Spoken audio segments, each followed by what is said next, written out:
I'm Wesley, and today I will be covering Jiro Horikoshi. Jiro was a boy born in 1903 in Gunma, Japan. He grew up in a small town on dirt roads among fields plowed by oxen. Cars were rarely seen, and even more uncommon were airplanes. But Jiro, in a technologically backwards Japan, dreamt of flying.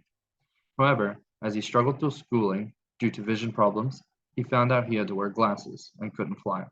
While he couldn't follow his dream of flying, he found a new dream, building his own airplanes. Inspired by an Italian engineer, Giovanni Battista Caproni, who had always pursued pushing towards technological advances, even if it ended in further loss of money or resources. Jiro wanted to make passenger planes that could carry more than two people max, and drew his own designs as early as middle school. As a young adult, Jiro moved to Tokyo to join the University of Tokyo's newly founded aviation program. But on September 1st, 1923, while Jiro was 20 years old, an earthquake crippled Tokyo and caused an uncontrollable fire that burned the school. After a couple years' break, Jiro returned to school, got his degree, and began his work at Mitsubishi, a famous airplane manufacturing company around in 1860. Mitsubishi was a rival company of Nakajima Aircraft, and both sought to win contracts from the Imperial Navy. At the times, Mitsubishi wouldn't risk the cost of new designs, but would only allow upgrades to previous designs.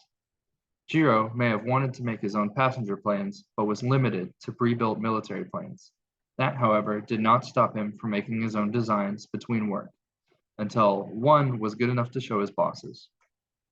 The Mitsubishi 1M F10 was just a prototype that he came up with, and they spent 2 years working on.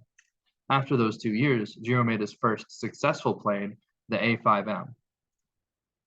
That is the first plane that Jiro ever got to fly.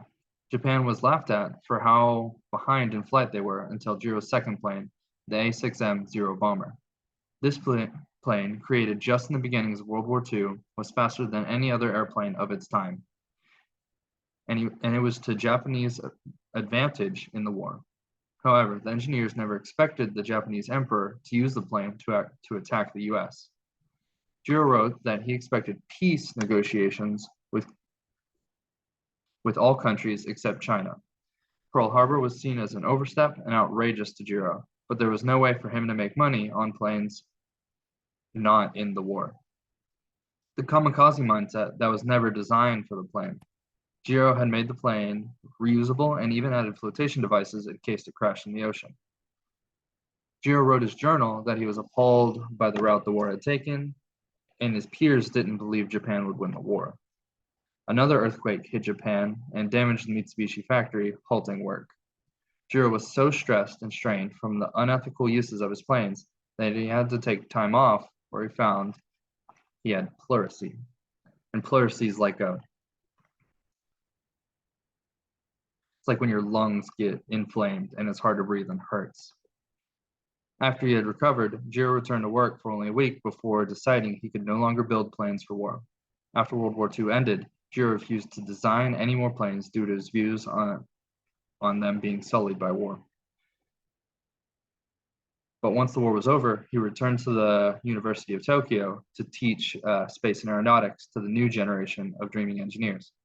In Jiro's old age, he was able to ride a transcontinental flight from Japan to New York and experience his dream of grand passenger planes taking people from one country to another before his death in 1982.